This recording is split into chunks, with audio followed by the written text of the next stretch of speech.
tears streaming down their face, fists clenched, voice trembling. This isn't sadness, it's anger. For some people, anger isn't just shouting or slamming doors, it's a storm of tears. But why? What's happening in their minds and bodies to turn anger into tears? This isn't a sign of weakness, but a powerful emotional response rooted in deep psychological processes. There's a reason behind these tears, and understanding it can change how we see emotion, conflict, and even ourselves. Psychologists call this emotional response anger crying, and it's more common than you think. But what's truly fascinating is that these tears aren't just a release. They're a signal, a boundary, a form of communication that goes beyond words. So let's dive in. Let's explore the hidden strength in these tears, the unspoken messages they carry, and the surprising science behind why some people cry when they're angry. In the heart of a bustling city, a young woman named Sarah stands frozen, her fists clenched tightly by her sides. The injustice she's just witnessed, a stranger's cruel treatment of a homeless man, has ignited a fire within her. Her breath comes in short, sharp bursts, like a kettle on the boil. This is the crux of her frustration, the moment when words fail to capture the depth of her anger, the enormity of the wrongdoing. It's a phenomenon known as affective inertia, where intense emotions can create a lag, a delay in our ability to respond verbally.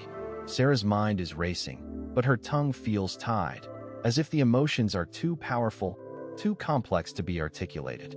Her eyes well up with tears, a reaction that might seem counterintuitive to an outsider. But for Sarah, these tears are not a sign of sadness, but of overwhelming anger and frustration. This is a physical manifestation of what psychologists call emotional flooding. When faced with a situation that triggers strong emotions, our body can release stress hormones like adrenaline and cortisol, which can induce physical reactions such as crying.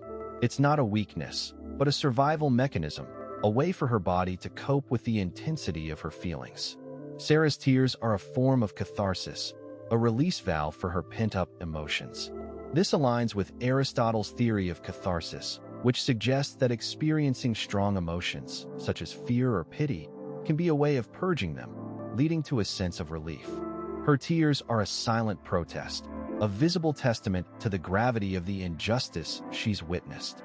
They are not a sign of defeat, but a testament to her empathy and her refusal to turn a blind eye to cruelty.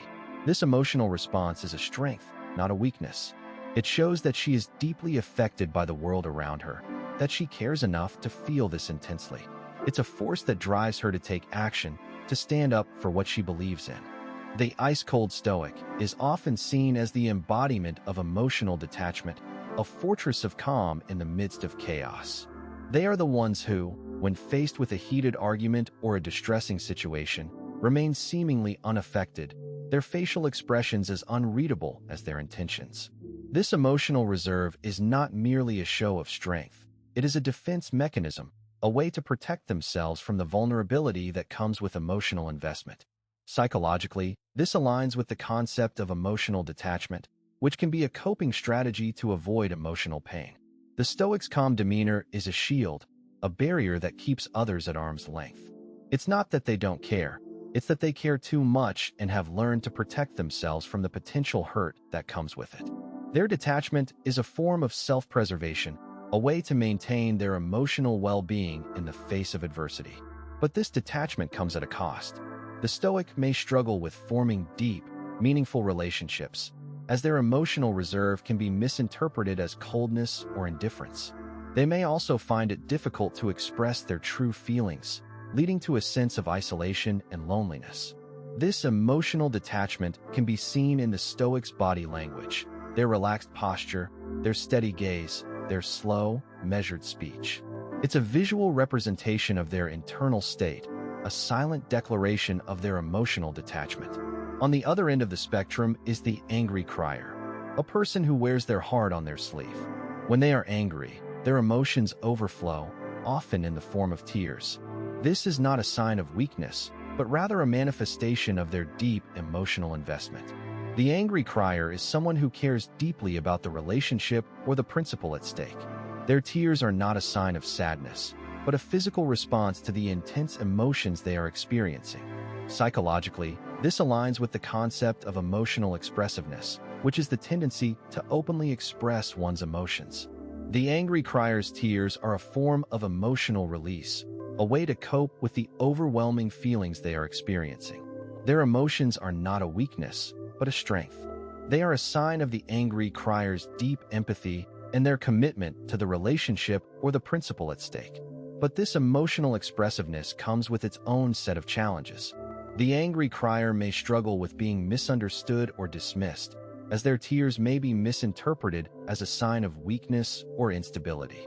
They may also find it difficult to control their emotions, leading to situations where they feel overwhelmed or out of control. This emotional expressiveness can be seen in the angry crier's body language, their tense posture, their intense gaze, their rapid, animated speech. It's a visual representation of their internal state, a raw and unfiltered declaration of their emotions. The contrast between the ice-cold stoic and the angry crier is not a matter of right or wrong, but rather a matter of different coping strategies and emotional expressions. The stoic's detachment and the angry crier's expressiveness are two sides of the same coin. They are both ways of dealing with intense emotions. The stoic's detachment is a way to protect themselves from emotional pain, while the angry crier's expressiveness is a way to cope with overwhelming feelings. Both strategies have their strengths and weaknesses, and both can be effective in different situations. The stoic's detachment can be a source of strength in situations where emotional control is important, while the angry crier's expressiveness can be a source of strength in situations where emotional honesty is valued. Understanding these differences can help us appreciate the diversity of human emotional experiences and the different ways in which people cope with and express their emotions. It can also help us communicate more effectively with others, as we learn to recognize and respect their unique emotional expressions. Crying, often perceived as a sign of weakness or sadness, serves a profound evolutionary purpose. It's a vulnerability signal, a raw and unfiltered expression that cuts through the layers of artificial masks people wear daily. This concept is supported by the psychological theory of emotion regulation, which suggests that emotions, including crying, are adaptive responses that facilitate social interactions and communication. When someone cries, especially in anger, they are involuntarily sending a distress signal, a plea for understanding, or a demand for change. It's a biological imperative that bypasses the carefully crafted facades people often present to the world. Consider a scenario in a high-pressure work environment. A colleague, usually composed and professional, suddenly breaks down in a meeting, tears streaming down their face, voice shaking with anger. This outburst isn't just about sadness. It's a visceral reaction to feeling unheard or disrespected. Their tears force an honest interaction, halting the artificial flow of the meeting. Suddenly, the room shifts from a place of business to a space of genuine human connection. The colleague's crying disrupts the status quo, compelling others to acknowledge the underlying issues that have been ignored or suppressed. This is the power of vulnerability signals. They demand authenticity. In the realm of social psychology, the concept of honest signaling is crucial. Research has shown that genuine emotional expressions, such as crying, are difficult to fake and are often perceived as more credible. When someone cries, they are engaging in honest signaling, stripping away the masks of politeness or indifference. This raw honesty can be unsettling, but it's also liberating. It forces others to respond authentically, creating a space where real communication can occur. The philosopher Jean-Paul Sartre explored this idea in his existentialist philosophy, arguing that authenticity is essential for meaningful human connection. Crying, in this context, becomes a tool for existential honesty, a way to break through the layers of societal expectations and artificial interactions. Moreover, crying in anger can be seen as a form of emotional boundary setting. According to the boundaries theory, individuals establish limits to protect their emotional well-being. When someone cries in anger, they are setting a clear boundary, signaling that they have reached their limit. This boundary setting is a rational defense mechanism, a way to protect oneself from further emotional harm. It's a twist on the perceived weakness of crying, reframing it as a strength. By crying, the individual is asserting their needs and demanding respect, forcing others to acknowledge their emotional state and respond accordingly. This emotional boundary setting is a crucial aspect of healthy relationships and effective communication. Tears, in their raw and unfiltered form, are often seen as a sign of vulnerability, a betrayal of strength. Yet, they are also a profound indicator of empathy and moral clarity. Those who cry when angry are not weak. They are deeply attuned to injustice and misunderstanding. Their tears are not just a response to sadness, but a visceral reaction to being misunderstood or wronged. This emotional response is rooted in what psychologists call affective empathy, the ability to feel what others feel, and moral injury, the distress that arises from violating one's moral or ethical code.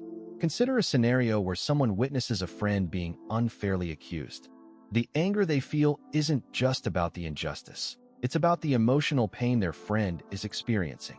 Their tears are a byproduct of this deep connection, a physical manifestation of their inability to remain indifferent. This heightened sensitivity is often tied to the psychological concept of sensory processing sensitivity, where individuals process emotional stimuli more deeply and intensely.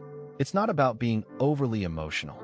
It's about having a keen awareness of the emotional landscape around them. Moreover, these tears are a form of moral clarity. They signify that the person has a strong internal compass, a set of values they hold dear. When these values are challenged or violated, the emotional response is intense. Think of it as an internal alarm system, a defense mechanism that says, "This is not right," and first cannot ignore it. This alignment with one's moral code is a form of psychological integrity, a term coined by psychologist Erik Erikson. It's a sign of strength, not weakness. The tears are a testament to their commitment to truth and justice, a physical expression of their moral clarity. This deep empathy and moral clarity also serve as a form of protection. By expressing their emotions openly, they set boundaries. They make it clear that certain behaviors are not acceptable. This is a form of boundary setting, a crucial aspect of emotional health. It's not about being confrontational. It's about being authentic. Their tears are a way of saying, "First care deeply, and first expect the same from others." This authenticity fosters deeper connections and mutual respect. It's a reminder that emotions are not a sign of weakness, but a source of strength and clarity. Tears are often seen as a sign of weakness, but this is a misconception that stems from societal conditioning. In reality, crying is a natural and healthy emotional response, according to the emotional processing theory. This theory suggests that crying helps to process and release intense emotions, including anger. When someone cries out of anger, they are not showing weakness. They are exhibiting a profound level of emotional honesty. It takes courage to express raw emotions, especially in a world that often encourages suppression. Consider a scenario where a person is unfairly accused of something. Their anger might boil over, and tears could stream down their face. In that moment, they are not weak. They are the only person in the room who is genuinely responding to the injustice. Their tears are a testament to their integrity, not their fragility. This aligns with the concept of authenticity, as proposed by psychologist Carl Rogers. Authenticity involves embracing and expressing one's true feelings, even when it's uncomfortable or socially unacceptable. Moreover, tears can serve as a powerful communication tool. They signal to others that a situation is serious and warrants attention. Think of a time when someone's tears cut through the noise of a heated argument, abruptly bringing the room to silence. That silence is a testament to the power of tears. It's not a sign of weakness, it's a sign of impact. The person crying is not withdrawing from the conversation. They are changing its course, forcing others to confront the reality of their emotions. In this way, crying when angry can be seen as a form of emotional intelligence. It's a demonstration of self-awareness and the ability to express complex emotions. It's not a breakdown, it's a breakthrough.